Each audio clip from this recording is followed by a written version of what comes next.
ഇറാനിലെ കങ്കൺ തുറമുഖത്തിലെ റിഫൈനറിയിൽ ഇസ്രയേൽ ആക്രമണം നടത്തിയെന്ന് റിപ്പോർട്ട്. ബുഷേർ പ്രവിശ്യയിലെ പാർസ് റിഫൈനറിയാണ് ആക്രമിക്കപ്പെട്ടത് എന്നാണ് റിപ്പോർട്ട്.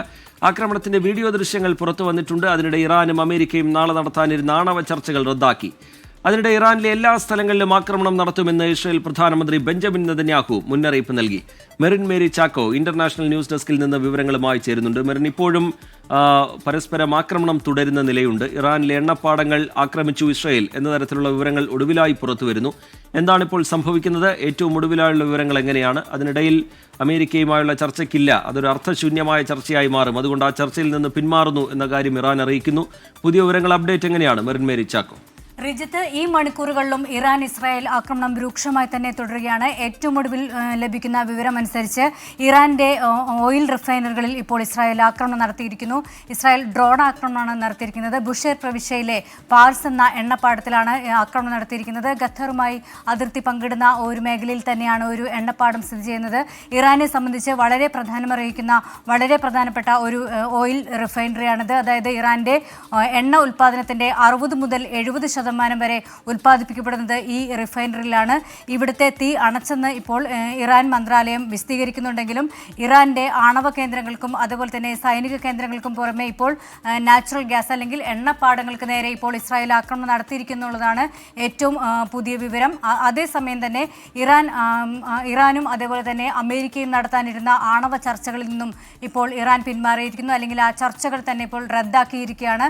നേരത്തെ തന്നെ ഇക്കാര്യത്തിൽ ഇറാൻ പ്രതികരിച്ചത് ഇത്തരത്തിലൊരു ആക്രമണം തുടരുന്ന ഒരു സാഹചര്യത്തിൽ ഇത്തരത്തിലുള്ള ചർച്ചകൾ, അതായത് അമേരിക്കയുമായുള്ള ചർച്ചകൾ, അതിൽ കാര്യമില്ല, അല്ലെങ്കിൽ അത് അർത്ഥശൂന്യമായിരുന്നായിരുന്നു പ്രഖ്യാപിച്ചത്. ഇതിന് പിന്നാലെയാണ് ഇപ്പോൾ ഈ മസ്കറ്റിൽ നടക്കാനിരുന്ന ചർച്ചകൾ റദ്ദാക്കിയിരിക്കുന്നത്. ഇത് ഒമാന്റെ മധ്യസ്ഥതയിലാണ് ഈ ഒരു ചർച്ചകൾ നടക്കുന്നത്. നേരത്തെ 4 റൗണ്ട് ചർച്ചകൾ പൂർത്തിയാക്കിയിരുന്നു.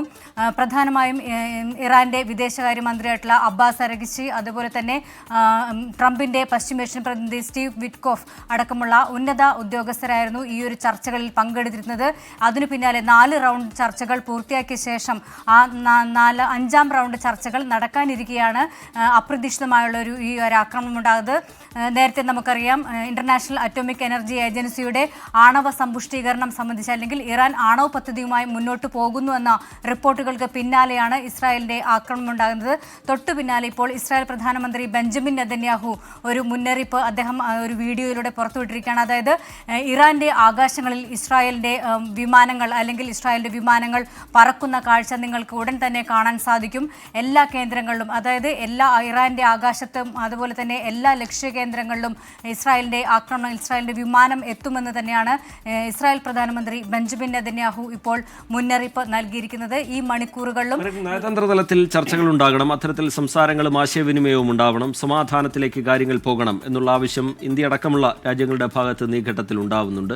അതുപോലെ ഒരു ചർച്ചകൾക്ക് സന്നദ്ധമായിക്കൊണ്ട് സമാധാനത്തിലേക്ക് കാര്യങ്ങൾ എത്തിക്കണം എന്ന് UN പോലുള്ള സംവിധാനങ്ങൾ കൂടി ആവശ്യപ്പെടുന്നൊരു ഘട്ടമാണ്. പക്ഷേ അതിന് മുതിരുന്നില്ല എന്ന് മാത്രമല്ല, ഇരു നേതാക്കളുടെയും ഭാഗത്തുനിന്ന് പരസ്പരം ഭീഷണി മുഴക്കുന്ന നിലയിലേക്ക് ഏറ്റവും ഒടുവിലുള്ള വാദപ്രതിവാദങ്ങളും പ്രതികരണങ്ങളും പോകുന്നല്ലോ മറി. തീർച്ചയായും, അതായത് ആക്രമണത്തിൽ നിന്ന് പിന്മാറില്ലെന്ന് ഇരു വിഭാഗവും അറിയിച്ച ഒരു സാഹചര്യത്തിൽ അല്ലെങ്കിൽ ഒരു ആശങ്കാജനകമായ ഒരു സാഹചര്യം തന്നെയാണ് നിലവിലുള്ളത്.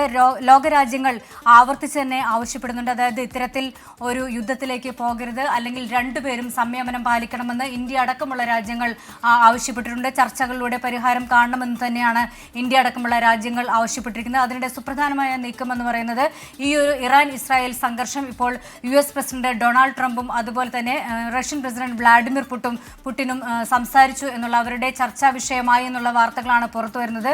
അതിൽ ഇസ്രായേൽ ആക്രമണത്തിൽ ഇപ്പോൾ പുടിൻ എതിർപ്പ് അറിയിച്ചു എന്നുള്ള വാർത്തകളും വരുന്നുണ്ട്. മാത്രവുമല്ല, ഇപ്പോൾ ഇറാൻ വിദേശകാര്യമന്ത്രി അബ്ബാസ് അരഗ്ചി ഇന്ത്യൻ വിദേശകാര്യമന്ത്രി S ജയശങ്കറുമായി ടെലിഫോണിൽ സംസാരിച്ചു. അദ്ദേഹം പറഞ്ഞത് ഇന്ത്യ ഇറാന് പിന്തുണ അറിയിച്ചിട്ടുണ്ട്. മാത്രവുമല്ല, ഇസ്രായേലിന്റെ ആക്രമണത്തെ ഇന്ത്യ അപലപിച്ചു. അതിന് ഇറാന്റെ കൂടെ നിന്നതിന് ഇന്ത്യക്ക് നന്ദി അറിയിക്കുന്നത് തന്നെയാണ് അബ്ബാസ് അരഗ്ചി മിനിസ്ട്രി പ്രസ്താവനയിൽ അറിയിച്ചിരിക്കുന്നത്. ഇത്തരത്തിൽ മാത്രവുമല്ല UK അതുപോലെ തന്നെ ഫ്രാൻസ് തുടങ്ങിയ ലോകരാജ്യങ്ങളെല്ലാവരും തന്നെ ഈ ഒരു ആക്രമണത്തിൽ നിന്ന് അല്ലെങ്കിൽ ഇരുവരും പരസ്പരം ആക്രമിക്കുന്ന ആശങ്കാജനകമായ ഈ ഒരു സ്ഥിതിവിശേഷം ഒഴിവാക്കണമെന്ന് ഇറാനിനോടും അതുപോലെ തന്നെ ഇസ്രായേലിനോടും ആവശ്യപ്പെടുന്നുണ്ട്. എന്നിരുന്നാൽ പോലും ഇപ്പോൾ ഇരു രാജ്യങ്ങളും അതായത് ആക്രമണം തുടരുമെന്ന് തന്നെയാണ് ഇറാൻ വ്യക്തമാക്കുന്നത്. അതുപോലെ തന്നെയുള്ള ഉറച്ച നിലപാടിലാണ് ഇസ്രായേലും. ഇസ്രായേൽ നേരത്തെ പറഞ്ഞതുപോലെ തന്നെ ഇറാന്റെ ആകാശത്ത് ഇസ്രായേൽ വിമാനങ്ങൾ വട്ടമിട്ട് പറക്കും, എല്ലാ കേന്ദ്രങ്ങളിലും ഞങ്ങളുടെ വിമാനങ്ങൾ വട്ടമിട്ട് പറക്കും എന്ന് തന്നെയാണ് ഇപ്പോൾ ഇസ്രായേൽ വ്യക്തമാക്കിയിരിക്കുന്നത്. അതിന് ഇറാൻ പ്രസിഡന്റ് മസൂദ് പെഷസ്കിയാൻ മുന്നറിയിപ്പ് നൽകിയത് അങ്ങനെ മുതിർന്നാൽ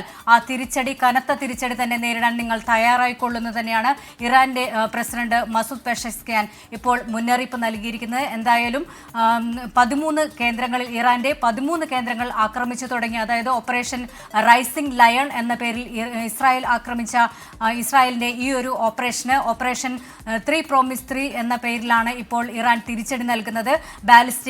ബാലിസ്റ്റിക് മിസൈലുകളും അതുപോലെ തന്നെ സൂപ്പർസോണിക് മിസൈലുകളും ഉപയോഗിച്ച് തന്നെയാണ് 100 കണക്കിന് മിസൈലുകളാണ് ഇപ്പോൾ ഇസ്രായേലിനെതിരെ ഇറാൻ തൊടുത്തുവിട്ടിരിക്കുന്നത്. പ്രധാനമായും ടെൽ അവീവ്, ജെറുസലേം തുടങ്ങിയ നഗരങ്ങളിൽ കനത്ത നാശനഷ്ടം ഉണ്ടായിട്ടുണ്ട്.